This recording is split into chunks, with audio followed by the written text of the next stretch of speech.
A radical proposal is on the table taxing desirable spare bedrooms in Australian homes to help tackle the nation's housing supply and affordability crisis. Backlash has been swift and fierce as Australians argue, do we punish homeowners for having a spare space, or is this a bold way to force much needed housing onto the market? Supporters say it's a creative fix. Critics call it an overreach. And I agree. How dare you say, oh, you're in a desirable part of the country, you've got a spare bedroom, we're going to tax it? How the hell did we get to this point where you can't even have a spare bedroom for when people come over? Now, I'm a family of 5. We have no spare bedrooms, but God, I'd love a spare bedroom. Can we put it, well, the garage could have been a spare bedroom, but it's a studio now, so it can't be. But seriously, we are losing the plot. Now, I know we had a round table last week to come up with ideas. I get that. But we are already attacking the NDIS, and it's been fascinating since my editorial last week where I talked about how fearful I am of what the government is proposing with the NDIS and those on the spectrum and those with ADHD and, you know, the autism spectrum, to be wiping them up. Oh, you're not autistic enough. It's been interesting to see a lot of parents and concerned people within the sector have come at the government over this, and you've got Mark Butler saying, oh, we've got to bring it down, and there's real disabilities. I mean, how dare he say that people on the spectrum don't have real disabilities? They have trouble integrating into society. They need all the help, and we need to help them from becoming a further burden on society when they're older. But forget all that for the moment. Labor seem very, very desperate at the moment. It is obvious that there is some major budgetary issues coming, and they are looking for way. They announced their first home scheme today. They brought it forward, and now people are saying that's going to actually put more pressure on the housing market, not do the opposite. It will help new home buyers into the market, and the website even went down for it today. So they're looking to help people, but I just feel that they're twisting the screws on every other Australian. You know, great, they're helping young people get into the market. Fantastic. I actually support that. But you look at the things they do. Cutting NDIS by billions of dollars, forcing the state governments to stump up and holding other money from them if they don't.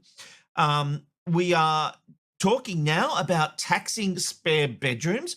You know, it's going to be a matter of time before they introduce a death tax. You know, if you dare to hand anything down to members of your family, the UK have this. I think it's a 50% death tax in the UK. I'd have to double check that figure, but I'm pretty sure it's 50%. So if you die and your kids get $100,000, the government's going to take 50,000 of that, or in England, pounds, of course. But seriously, we are in a situation in this country where Labor are coming after your money. Now, let's have a look, because in 2023-24 financial year, Labor delivered a $22.1 billion surplus. Now, in fairness to Labor, that was Australia's first surplus in 15 years. And we all thought, okay, they're doing something. They're getting on with it. They're making some progress. But in the 2024-25 year, they posted another surplus, but it was smaller. It was around about 9.3 billion. However, the 2025-26 budget returned to a deficit of around 42.1 billion. So that's negative 42.1 billion. That's about 1.5% of GDP. Now, the gross national debt is projected to be roughly 940 billion in the 2024-25 financial year, but it's going to rise to over 1.2 trillion within a few years.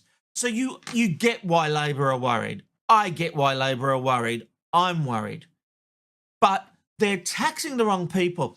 How many people have filed tax returns this year and been shocked that where they would usually get a tax return, they're actually owing the ATO money? And what kind of system do we live in where the ATO actually charges you interest if you're having trouble paying off your tax debt? Now, we all have to pay our tax debts, and people are trying to do the right thing, but then they'll charge interest and say, well, you're doing it tough, you're having trouble paying this back, we're going to take more money from you. I mean, it's really outrageous. I reckon that's what forces people to file bankruptcy, because the ATO does not help Australians in need. They have obviously been told by the Labor government to clamp down and get as much money as they can. And people are finding things that they used to be able to claim, no longer can claim, and now they're having to pay back more. And yet, where are these multinationals? How much tax are they paying? Less than 10% if they're paying tax at all. You know, go for the big fish. Stop hassling the workers, and also manage your bloody budget. You've got the revenue coming in. Labor are obviously trying to do too much with too little, and they need to make some hard choices. But NDIS is not it, and neither is a bloody bedroom tax. Fun, insightful interviews from a washed-up producer with nothing to lose. McKnight Tonight, McKnight Tonight, McKnight Tonight. It's good night from McKnight Tonight.